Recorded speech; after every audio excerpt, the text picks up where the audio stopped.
And we were always assuming, again, this is the power of food as medicine research. We were always assuming that the green tea is going to be the best.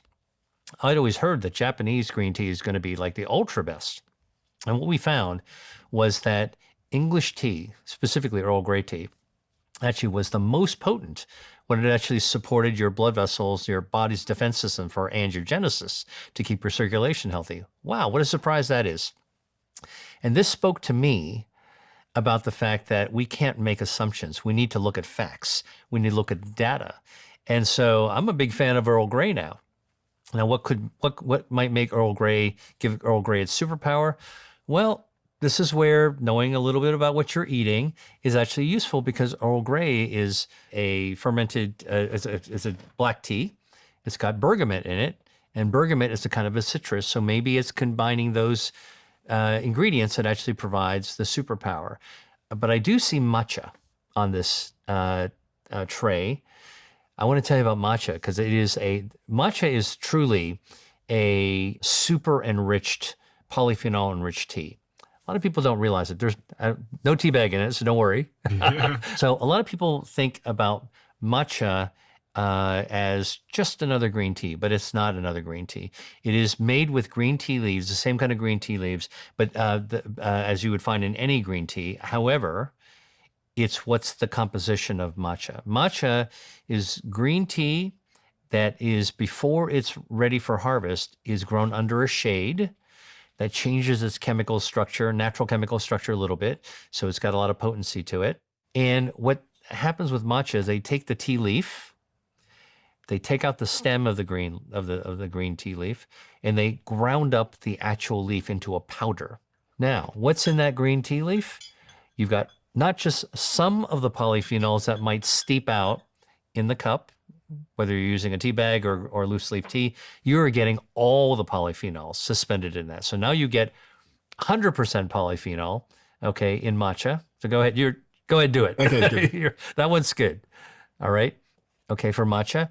And because you're getting the tea leaf ground to it, you're also getting your dietary fiber. That dietary fiber is good for your gut health, your microbiome, good for your metabolism, good for lowering inflammation. And the polyphenols found in green tea have also been, matcha tea, have also been found in the lab to kill breast cancer stem cells. What's a breast cancer stem cell? What's a cancer stem cell? Well, look, stem cells are these renewable cells, all right? And cancers contain stem cells that help the cancers come back, right? If you get cancer, you get it treated. The one thing you don't want it to do is to come back. So, and by the way, other foods can also kill cancer stem cells. Purple potatoes that you might have seen in the market, they're kind of purpley looking on the outside. Slice it open, dark purple on the inside. All right. Turns out that those purple potatoes have something called anthocyanins. Purple potatoes have been studied in a lab, okay, at Penn State University, and been shown to kill colon cancer stem cells, which contribute to the colon cancer coming back. So full disclaimer, I made a very, very big investment, a 7-figure investment into a matcha company a couple of years ago. And if you look at the search trend data on the subject of matcha, I don't know if you've seen this, but I'll throw it up on the screen for anyone that's watching on video, but you can see how it's just come out of nowhere. It seems it's exploded. And when you say that matcha cells have an impact on breast cancer cells, what does that mean in reality? Does it, because obviously the conclusion one might jump to is that if you drink matcha, you're lowering your risk of breast cancer. But that's not necessarily what you're saying. What I am saying is that drinking green tea in its most healthful form, okay, raises your body's health defense systems. Yeah. And by having better health defense systems, better immunity, better control of your blood vessels, better control over your DNA and those mutations. And if you can actually kill some of those stem cells, cancer stem cells, that's going to be in your favor as well. That is overall going to actually lower your risk of cancer. And so I think that, and by the way, the other thing that green tea and matcha can actually do is improve your metabolism. It's really pretty much all good. My great uncle, by the way, lived to 104 years old, vital, intact, independent. He told me that he attributed his longevity and his vitality to the fact that he lived at the base of a mountain that grew tea, that every morning he got up and he walked up stone steps, a stone path to a tea garden, and he had freshly picked tea. It's all organically grown and everything. And he drank tea all day long. He probably had 10 cups of green tea a day, and this has been his whole life. He sat with his close friends who are also very vibrant and elderly. Social connection, all right? Watch the sunrise. It's very calming. Do you drink it? Absolutely. I've got just going up the thread again a little bit. You mentioned the word colorectal. Where is the colorectal cancer? Right. So we have a little model here. Because I'm asking this because I'm wondering why that type of cancer is increasing. So is there a particular reason why?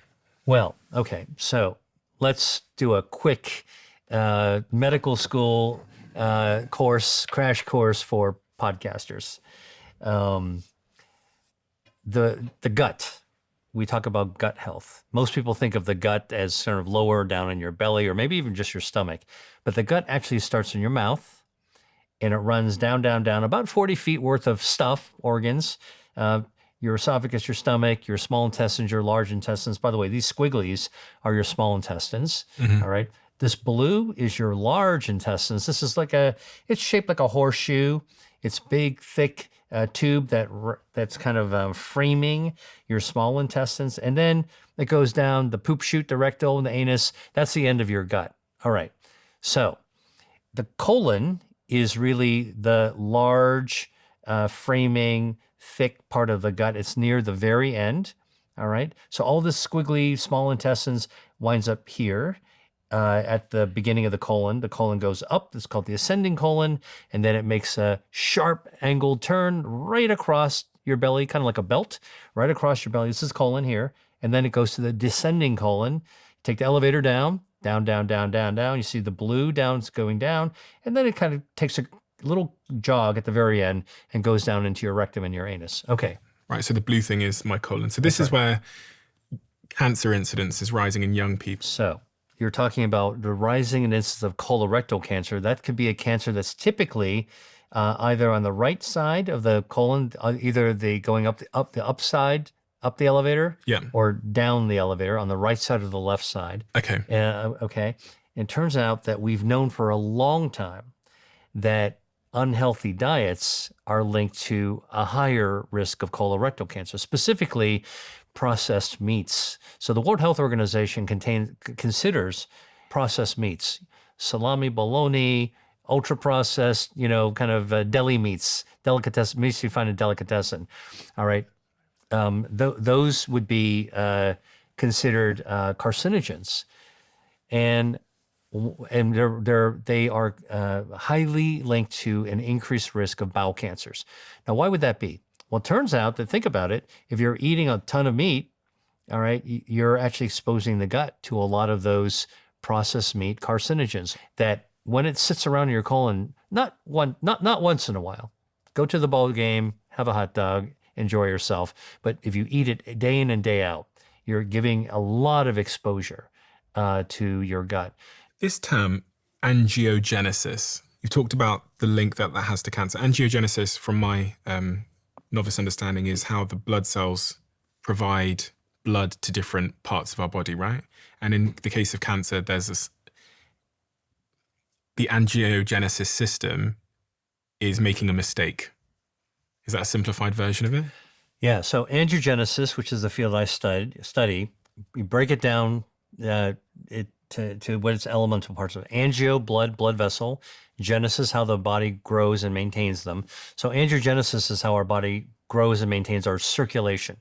A lot of people don't know this, but our circulation is one of our body's health defense systems, and it's so extensive that in a typical adult, there are 60,000 miles worth of blood vessels packed inside our body. These are the highways and byways that deliver blood to every organ and tissue. But that means that they also deliver the air we breathe, the oxygen we're breathing in, and the nutrients that we're eating. So we eat good things, they're going into our bloodstream, and our blood vessels, our angiogenesis system, delivering to every cell in the body. Now, you eat something bad. Similarly, or you breathe something in bed. Similarly, those blood vessels are delivering something negative. Now, inside the blood vessels is a lining. It's called the lining is like a clear, like a plastic wrap inside the blood vessel called the endothelial layer. That's like a layer of ice, like on an ice skating rink, to ensure that everything in the blood vessels are flowing smoothly without getting caught on the walls. So when you have cardiovascular disease, too much salt, hypertension, when you have diabetes, where you're actually wearing down the lining of the blood vessels, endothelial layers being damaged, it's like damaging the lining of your angiogenesis defense system has really deadly consequences because it's like scraping up the ice on an ice skating rink. If you actually have a lot of ice skaters on a rink, after a while, it's unskateable, right? You can't get on it. And what will happen in your bloodstream is then elements in your blood get caught along the walls and they build up. And that's actually how blood vessels narrow up. So that's one of the areas so angiogenesis actually is intended to deliver oxygen and nutrients to the tissues that need it to maintain your health. But because it's so critical, it's also very, very carefully controlled. So you don't have blood vessels growing where they should not be growing, like in your joints, in your eyes, or of course to cancers. You definitely don't want to be feeding cancers by delivering oxygen or nutrients to them. I've got this graph which shows different things that cause more or less angiogenesis. If you've seen this graph. Okay. So you are showing a graph that I generated, my organization generated. And this is actually, you're looking at the experiment that got me into food as medicine. Let me explain to you the experiment. I'll put it over here. So we were studying at one point drugs, and we're trying to discover drugs that could be developed as cancer treatments. So what we're looking for are drugs that could cut off the blood supply to tumors. So we were screening lots of chemicals that biotech companies were developing and inventing, and professors were inventing, and said, hey, can you take a look to see this could be a worthwhile drug that could cut off the blood supply to a tumor as a cancer treatment? All right. And at the time, there were no such treatments. So it was all discovery. Like this was, like the golden age of discovery when it came to angiogenesis. We were testing, oh my gosh, this thing could really stop blood vessels. Could we develop this into a cancer treatment? Ultimately, yes. The answer was yes. But we were looking for them. And so we developed a system where we could add a substance into a laboratory test system to see if blood vessels would grow or shrink. And so here on this graph, you can see at the very top, a very long bar of blood vessels growing. That's normal, healthy blood vessels growing out as long as they can.